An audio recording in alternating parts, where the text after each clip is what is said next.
Hello, folks. Welcome to the question and answer session for the 9th of May. As always, if you would like to have a question asked and answered on the show, feel free to leave it in the comments below the video with the tag Q&A, so I know you want it asked on the video and not just in the comments. You can also look at the Discord link. I've got a section in there in the description, and then there's a Q&A channel in the Discord, and you can message it to me on Twitter, whatever method you prefer. So there won't be one next week. I'm gonna be on vacation for a bit, so won't be around for a little bit. But then whenever I return, I will get back to it. So feel free to leave your questions, and yeah, here we go. Firewolf / the Burger Man asks, you are the leader of a Final Fantasy party. Which 3 Final Fantasy characters are in your party? Only 1 per game, and which class are you? So if I'm a class, I would definitely be White Mage or Healer. Or a Summoner. It would be very cool to be able to summon Bahamut, have him fight by my side. So probably Summoner. Hopefully someone else can take care of healing duties, although usually Summoners will have some healing duties as well. If I had to be like a physical class, so Magic would always be my preferred power, right? So it'd probably be like Summoner, White Mage, Black Mage in that order. Because I would love to be able to cast magic and cast spells. If I had to be someone who relied more on, again, like physical fighting, probably a paladin, right? Maybe a warrior or like a dragoon would be really cool too. Ninja, samurai, all those are great. So yeah, those ones I'm not as like torn on or as like, hey, I should be this one. I think in like FF14, I like Dragoon a lot, but again, playing it versus actually being a Dragoon, it just sounds exhausting having to jump everywhere all the time, right? As far as which 3 FF characters are in my party, if I can only do 1 per game, I will probably do Tifa, Renoa, and Yuna, because why would I not want to surround myself with beautiful women and just be like, and I'm the only guy there too, like, all right, ladies, let's go, forward march. That'd be amazing. And yeah, I'd just get to observe lovely ladies all the time and work on my sketching skills, which are non-existent. Be like, right, you ladies pose there on the cliffside. I'll just take a moment to, sketch you from a distance and get the sunset of Besaid, or I guess whatever world we were in behind that. But yeah, that would be my answer. Ghoul02 asks, lots of rumors abound about a Final Fantasy IX remake. If Square puts you in charge of the game's voice cast with any budget you please, who are you casting as Zidane? Interesting question. As someone who has a degree in theater and technically an actor, even though I don't get paid for it, I surprisingly don't have a big opinion on other actors doing work. I'll hear that with other people. Oh, only this actor could play this person. I've never really agreed with that. Like, in my opinion, a good actor should be able to do anything. Sure, if you want someone who's physically imposing, casting someone who's like 4'10" for that probably isn't a great idea. You want someone who's very physically big and believable. But as far as acting goes, I don't know. And the weird thing is, with the FF games, maybe not the weird thing, but just the thing with FF games, anytime I've played them, I don't know how other people play them, but like the old ones where there's no voice acting, so you have to put your own voice to the characters, it tends to just be a version of my voice that I hear. Like, I don't create some different, drastically altered voice for Zidane and Vivi and Steiner and Amarant, even though, of course, they would have different voices because they're all different people. But it's usually just some variant of my own voice I hear. So I would cast myself, of course, as Zidane. I'd work really hard to bring that character to life.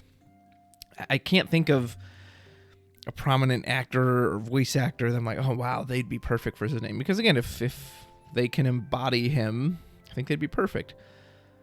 I don't think he needs to sound funny or strange. I think he can have a pretty normal-sounding voice, and I just want him to be lighthearted and have a good sense of humor and playfulness about him. That always really stood out to me for that character in the game, is that, I remember that scene where Steiner's trying to catch him. I think it's pretty close to the beginning, and he jumps onto this rafter, and he's just hanging from his tail, and he's just hanging there looking at Steiner. Like, you can tell there's a real sense of playfulness and happiness and bravado to this character, which then makes it more powerful later, too, when his kind of ideas and his world crumbles apart when they get to, not Gaia, Terra. So, but again, I think any good actor could play that. So if Square's smart, they'll cast me, because how cool would that be? But in reality, I don't have a specific person in mind. I will say, too, though, if they're going to handle it the way they've handled the Final Fantasy VII remake, then please don't. Please don't. You butchered that game so bad. Ugh. Dragon Lord asks, in my opinion, I believe that crystals are one of the best things that happened to Final Fantasy. Parentheses, this is coming from someone who absolutely hated energy when it came to Magic the Gathering. Parentheses, I cannot sing the praises of it enough, and I believe it is a very fun and interesting mechanic of this resource-based game. In your opinion, should they or should they not continue to focus on crystals, and when will I get my crystal starter deck? So I have not experienced energy in Magic the Gathering. I really only play standard in Magic, so as far as I know, there's no energy in standard in Magic. So I don't know how Magic handles it. Maybe it's the exact same way. Couldn't tell you. But as far as how FF handles it, first of all, let me get the easy question out of the way. When will you get your crystal starter deck? Never. You will never get that. Unless they create a new video game called Final Fantasy 17 Crystals or something, you're not going to get a crystal starter deck. It's just not going to happen. They don't really base starter decks on mechanics. They base it on characters and games, and it's usually the same games. You know, it's hard to believe they're going to suddenly go back, you know what, we never got that Final Fantasy VIII starter. Like, no, they're just going to keep pushing the what they consider the popular stuff. So, sorry to be the bearer of bad news, you're not getting your crystal starter deck. Should they or should they not continue to focus on crystals? I mean, they should keep creating them, right? It doesn't really make sense to introduce a mechanic for 3 sets and then to say, never again, all right, it's abandoned. And we've seen they're doing it to a small degree. However, they're just in this weird place with crystals because it's kind of this cycle, right? If you don't give it support and you don't give it new cards, no one's ever going to use it, and it's just going to fall to the wayside. And honestly, I just don't think it was a very good mechanic anyway. So, but the problem is, then if you do give it cards and they're not good, then people also won't use. So it's like you have to support it to get people to want to play it, but they don't really want to support it because they clearly don't like it very much, which then just makes that cycle. Well, then no one wants to play it because it's not supported. So I am glad that you really like the crystals. That's cool. I think like they are a neat idea. It's interesting to have this alternate based resource that your opponent can't interact with. That's there. But my issue is it just hasn't evolved since day one. Like since day one, my issue with them has been you cannot, some games you will see the generator for the crystal, the backup, without ever seeing anything that consumes it. Glaciella or Robel Akbel being the 2 most prominent ones, or the reverse. I'll see 2 Robel early, and I won't get any of the crystal backups. And so am I supposed to not play out my backup line because I got to hold on for that crystal one? All their action effects are all limited to your turn. Most of them are just like fine. They're fine. Nothing's amazing. So I think they probably need to put a both spender and generator in one card. And they kind of did that with something like Glaciella or Ceramobius, but I mean continuous. Like you probably need a card that not just when it enters you gain a crystal and then you can use a crystal for whatever else. No, like it continuously generates a crystal every turn, kind of similar to what was the Northstalin or the Waltrill we got. But then it also can spend it in a way. Like that Waltrill, it doesn't matter that it generates crystal because now it requires even more slots to have something to use them for. And that's the thing too. Like it requires so much time and dedication and deck space to make this whole crystal thing work. And again, you're jumping through all these hoops when the rest of the game is continually getting power crept and continually getting pushed. Why put in all that effort when you can have a bigger effect, a more consistent effect for half the effort? This doesn't make any sense. So I'm glad you like it. I don't know. Part of me says, yeah, continue to focus on it because you don't want to see a mechanic just disappear. At the same time, it's not a mechanic I currently enjoy very much. I don't know what they could do to change it other than my current suggestions. So there you go. Kankuya asks, Q&A, who is the real in real life? Who is the real in real life? That's kind of funny to use the word real twice. Who is the real in real life Captain Bosch von Ronsenberg of Dalmasca? Well, it's obviously got to be the one guy who shouts that constantly at tournaments. Was it the Haunted Hotel? I think it was the Haunted Hotel. Xavier Ruiz was there.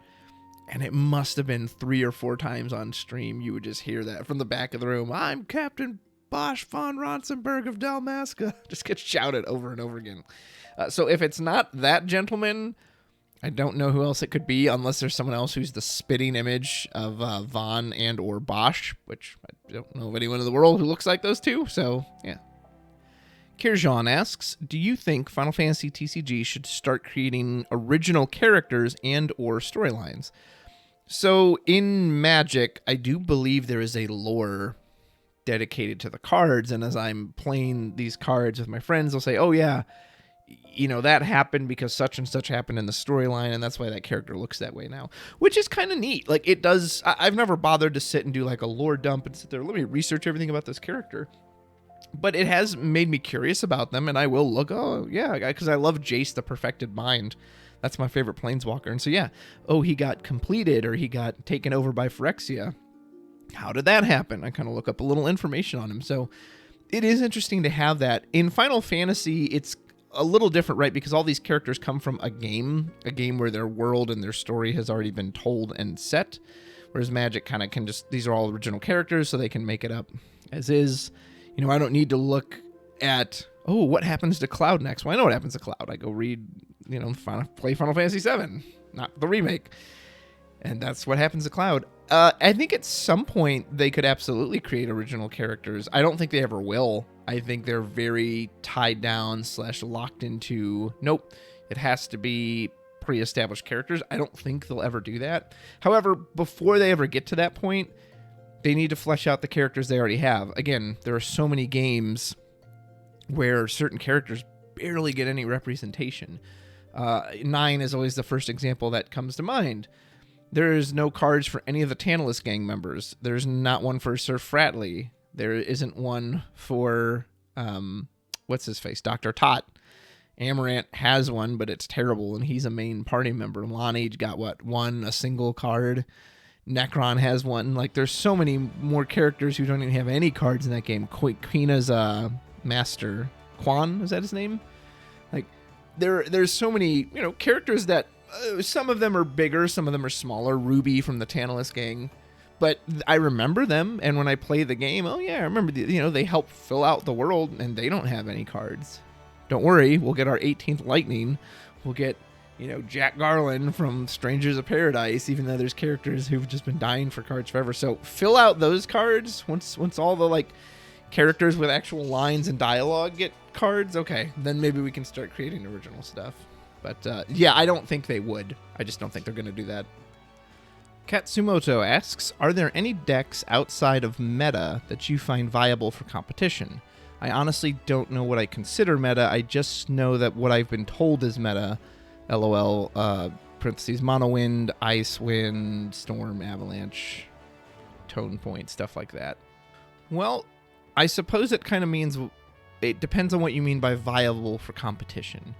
So, would I take off-meta stuff to a tournament? Personally, no, because I think it's unreliable. Could you do it and have success? Yes. So I've got the Florida Cup up in front of me. This Ultros deck made top 8. Surprised a lot of folks. It doesn't have a lot of your traditional water stuff. There's no Lena. There's no, Big Cost Leviathan. It's super Ultros heavy, right? Now, why did it succeed like this? Did these Ultroses do anything that's particularly great against this meta? Reading the cards, I don't personally think so. I think there's still plenty of stuff that counters this. I think this deck would get absolutely shredded by wind.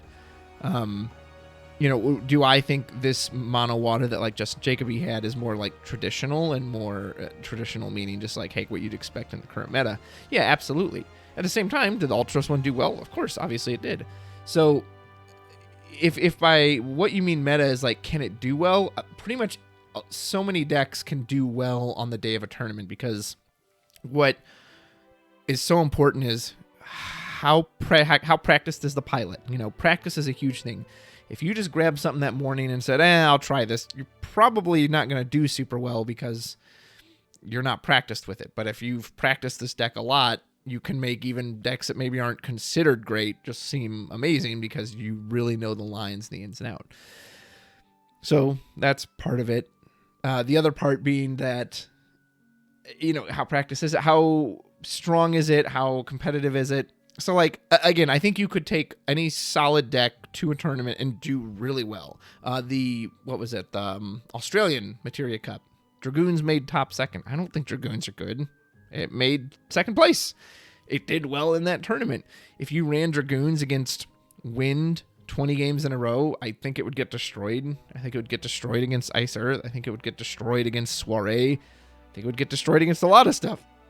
It did well that day. You know, sometimes you just have those hot days. You get those, even in a win matchup, let's say you actually win out of 20 matches, you win 3 games. So maybe those 3 games were just the ones you happen to play in the tournament. So in the sense that, could you take anything to a tournament and run hot? Yeah, I think that's pretty open.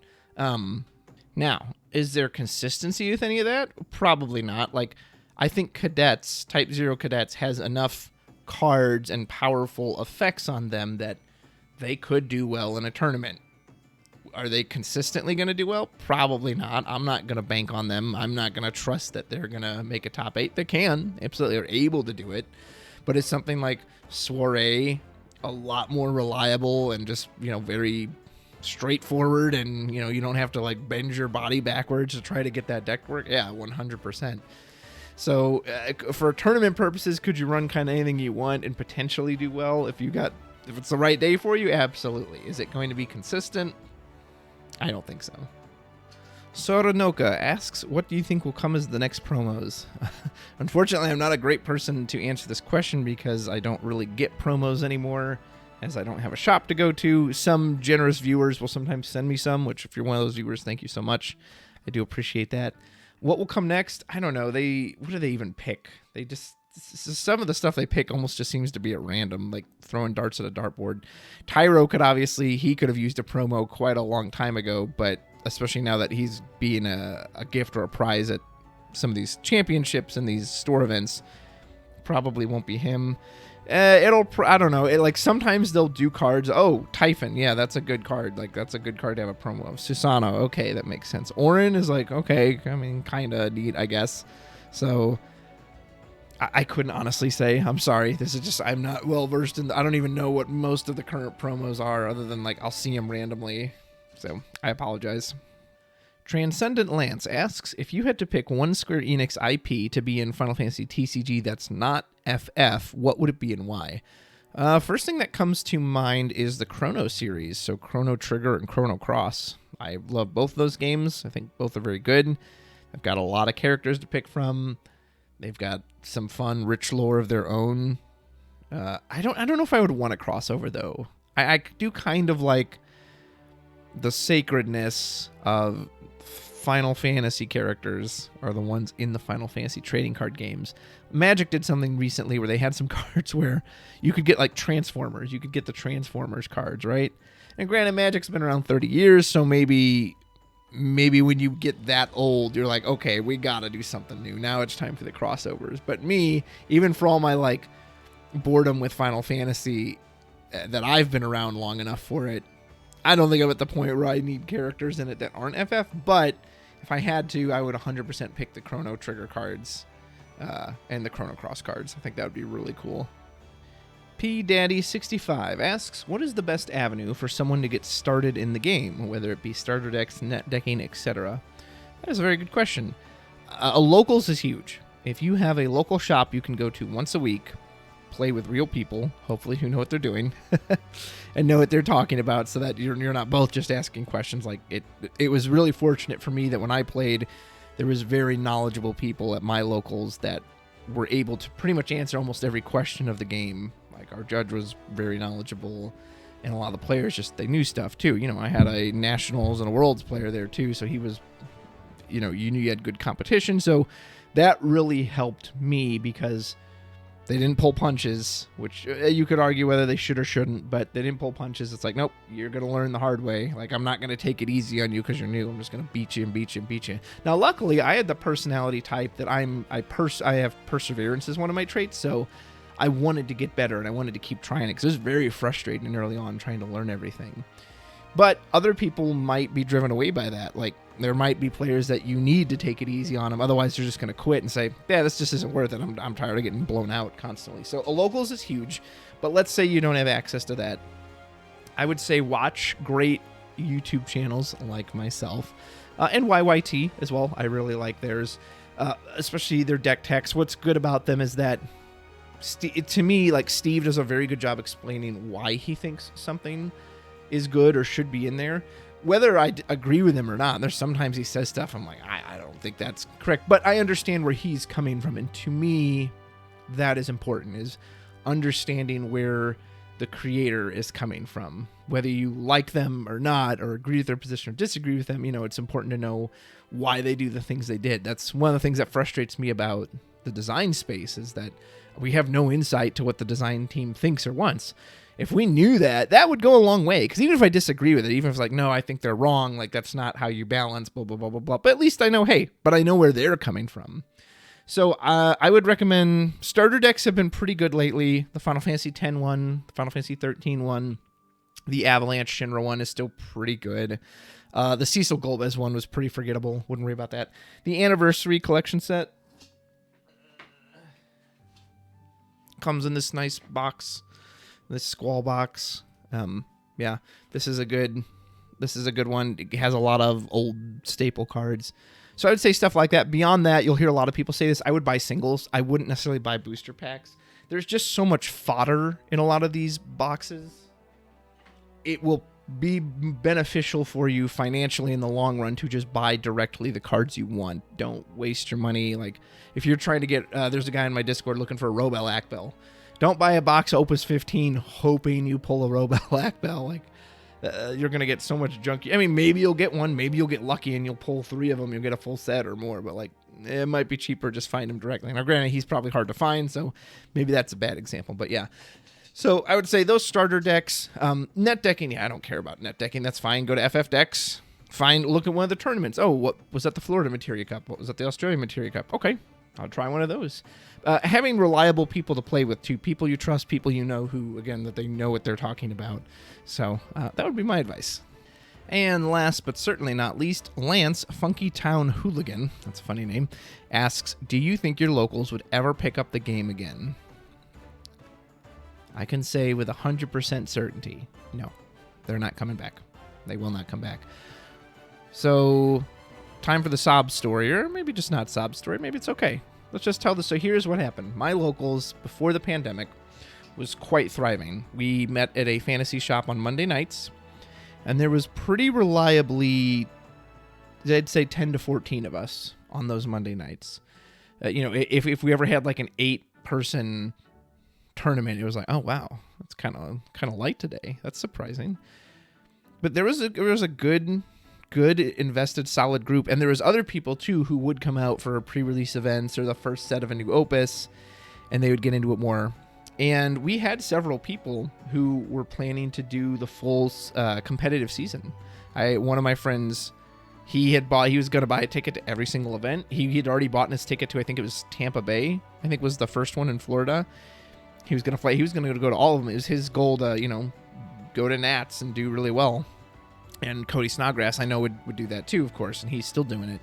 But then the pandemic hit, stores get shut down, and the game support just drops. Whereas several of the players who used to play have gone on to other games at this point. They've gone on to Flesh and Blood was a big one, because Flesh and Blood was still pushed and supported throughout the pandemic. This brand new game that no one had even heard of before, but they had, I went to one of their locals to just kind of like watch them play and see what it was like, and they got good support. Like, hey, just for entering, you got way more packs than you ever did with FF. The merchandise was so much more supported than it ever was with FF. So I don't blame those players being like, why would I go back to Final Fantasy? Like, they don't care about the game. I'm going to play the one that is supported. So those players are gone. They're not coming back. And beyond that, and then a few of the other like last holdouts, because we had some people who still held on, kind of played a bit in Opus 12. We got to go back to the store around Opus 14, played a bit, but they've moved on too. The reason I play Magic the Gathering on Friday nights now is because several of those players went to Magic, and they'd played Magic before. It wasn't like, oh, they just made a hard shift. Like one of my guys, that was always his first game and his favorite game, and he used to really love FF, but he quit because it got too quick, and he doesn't like the power creep, and it's just not as enjoyable as it once was. So he said, I'd rather go play Magic. So I go play with them on Friday nights. I don't even collect the cards. I just give my packs to them. But it's nice to have that social element to hang out with them. And these are people I consider friends. Like, these aren't just acquaintances. These are people I really enjoy their company and I consider friends. So it's nice to kind of have it, to still have a connection through that. And to be honest, for me, like, I just want to spend time with them. It doesn't really matter what game we're playing. We could be playing a board game there, Magic, Final Fantasy, whatever. It's just, I'm there to spend time with people I enjoy spending time with. The game is kind of secondary. Now, granted, I do have a special place in my heart for Final Fantasy because it's always been my favorite video game series. Loved it since I was a kid. So there was this extra, wow, I'm playing the Final Fantasy trading card game with another group of people who also like it. Really, really cool. But there was another guy who he quit, I think, in Opus 16. Was like, yeah, I don't want to play against all this soiree stuff all the time. Like, it's not fun. I give up. So a lot of folks, but they all left for different reasons. And the only one I think who would still consistently play is Cody, because he is still going to all the tournaments. But I mean, him and I are not a locals onto ourselves. And the thing is, too, what was nice is it was so self-sufficient back then. You could just show up. You showed up on a Monday night. Yeah, maybe you'd send in the group text, hey, who all's going tonight? Is anyone not going? Make sure we still have enough people. That was never an issue. But like in Opus 14, I had to do all the planning and like, okay, who's going tonight? Are we even going to have enough? Like sometimes we would legit have 4 people. 4 people, just enough to have a tournament and everyone had to play each other. So yeah, it's not coming back. And on one hand, that does kind of make me sad and bum me out because it was a great time and it felt like it was cut short before it really took off, at least for me, because again, I wasn't there the whole time. But on another hand, you know, I don't know. Is it okay? Is it the right word? It's just, or maybe I've just accepted it at this point. It's just, well, it's not coming back. So what can you do about it? So no, I don't think even if, because the only thing that would have brought them back was the return of organized play, which was this year. And I did throw that out to everybody. No one had any interest. The only person who had interest was Cody. And again, he'd never lost interest. So that's it. Just nobody cares anymore. It's gone. You know, one of my favorite phrases or sayings is you have to strike while the iron is hot. And the iron was not struck while it was hot. It was struck while it was ice cold. It's too late. Everybody's moved on. So unfortunately, the answer to your question is no. That's it for this week. Thanks to everyone who asked a question. Remember, if you've asked before, ask again. There's no limit. I would rather have too many of these than not enough. So again, be on vacation, so I won't be here for the next one. You know, be a week delay or so. But I'll catch everyone when I get back. Hopefully I've got some fun questions to answer. And until next time, take care.